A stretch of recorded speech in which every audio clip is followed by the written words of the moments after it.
여러분은 자신이 무엇을 좋아하는지 알고 계신가요? 저는 음식 중에서는 김밥과 초콜릿, 빵 좋아해요. 좋아하는 음악가는 찰콥스키와 비발디를 아주 좋아해요. 그 이외에 좋아하는 것들은 해 뜰 때, 해질 때, 그리스인 조르바, 법정스님, 펭귄, 종이접기, 편안한 티셔츠, 다양한 색의 길가의 꽃들, 이렇게나 많네요. 내가 무엇을 좋아하는지 모를 때 가시적으로 보이는 것부터 나열해 봤어요. 어떤 사람, 음악, 음식, 공간, 책, 여러 가지들을요. 어떤 연결고리가 있을까라는 생각을 해봤어요. 나는 무엇을 좋아하는가? 하지만 이제는 조금씩 알 것 같아요. 나는 무엇을 좋아하는가? 라는 질문은 생각만으로 발견하는 정답이라기보다는 낯선 경험 속에서 드러나는 나를 관찰하며 알아가는 과정에 가깝다는 것을요. 그런데 익숙한 자리에서 발걸음을 옮기는 일은 무척 두려워요. 지금의 삶이 만족스럽지 않더라도 적어도 익숙하다는 이유로 알 수 없는 길을 선택하는 것보다는 익숙한 자리에 머무르는 쪽을 선택하기도 해요. 어쩌면 저는 제 에너지의 많은 부분을 아무런 다툼이나 싸움이 일어나지 않는 상태를 만드는 데 사용했던 것 같아요.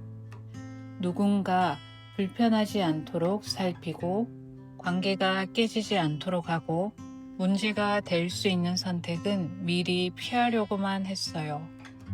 저에게 안전이란 좋은 일이 일어나는 상태라기보다는 나쁜 일이 일어나지 않는 상태였어요.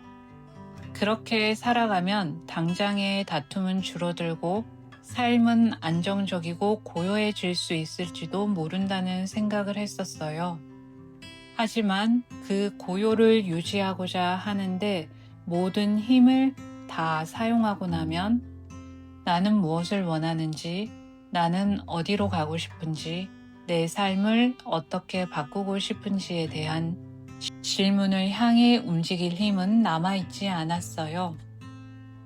파울로 코엘료의 연금술사에는 서로 다른 선택을 하는 두 사람이 등장을 해요. 양치기 소년 산티아고는 반복해서 나타나는 꿈을 따라 익숙한 삶을 떠나 낯선 길로 향하게 돼요. 그는 두렵지 않았던 것이 아니었어요. 앞으로 무엇이 기다리고 있는지도 몰랐어요.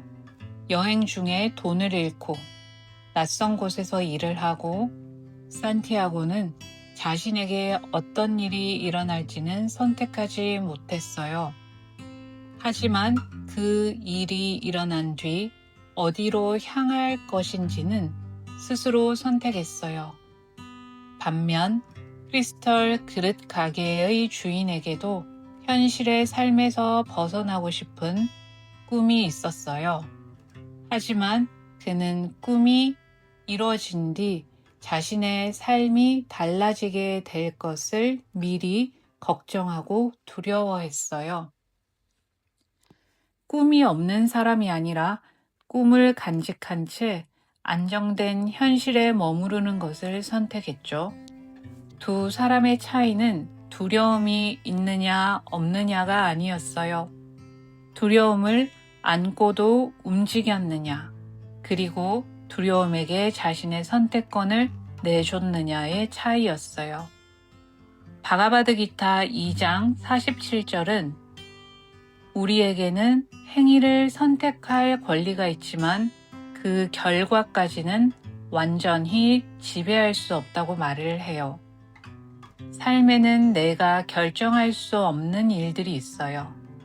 질병, 상실, 타인의 마음과 선택, 예상하지 못한 실패와 변화. 이와 같은 것들은 나의 뜻대로 움직이지 않아요.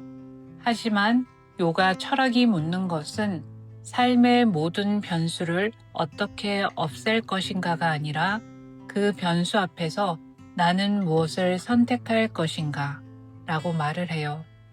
선택적 의지란 삶의 모든 일을 원하는 대로 만드는 힘은 아니에요. 주어진 사건이 내 삶의 방향을 전부 결정하게 두지 않는 힘이에요.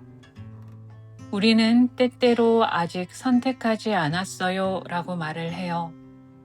하지만 움직이지 않는 것 역시 하나의 선택이라고 생각을 합니다. 내가 선택하지 않는 동안에도 삶은 계속해서 흘러가요. 그렇다면 우리가 원하는 고요는 어떤 고요일까요? 갈등이 생기지 않도록 나의 마음과 욕구까지 억누르는 멈춰있는 고요일까요? 아니면 갈등이 생길 수 있음을 알면서도 내 생각과 방향을 잃지 않는 살아있는 고요일까요? 새로운 선택에는 어느 정도 마찰이 따르겠지요?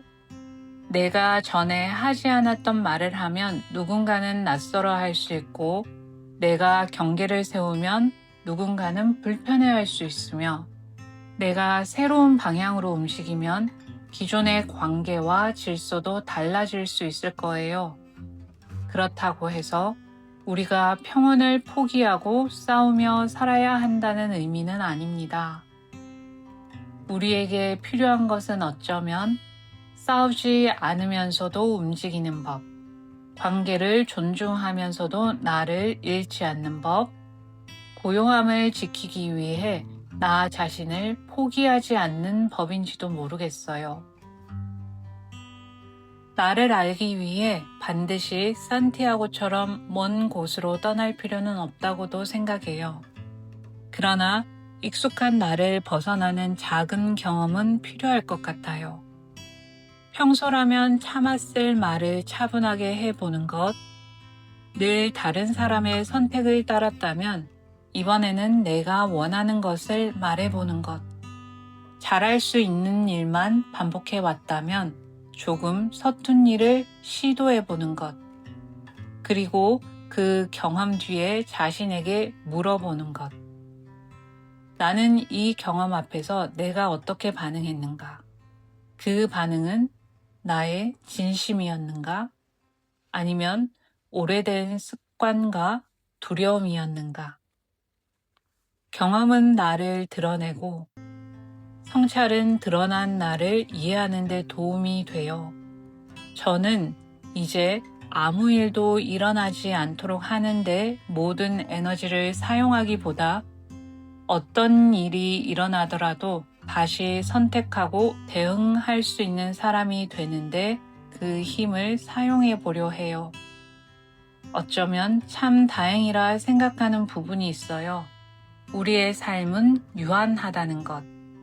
그렇기 때문에 조급하게 살아야 한다는 뜻이 아니라 끝이 정해져 있기 때문에 두려움에게 내 삶의 모든 선택권을 내어주지 않았으면 해요. 저는 지금까지 계획을 세우고 변수를 줄이는 방식으로 삶을 안전하게 만들려고 했었어요. 하지만 이제 모든 일을 미리 정해두려 하기보다 계획 밖에서 만나는 경험에도 조금은 마음을 열어보려고 해요. 아무 계획 없이 살겠다는 뜻이 아니라 계획대로 되지 않을 때도 다시 선택할 수 있는 사람으로 살아보려는 노력이에요.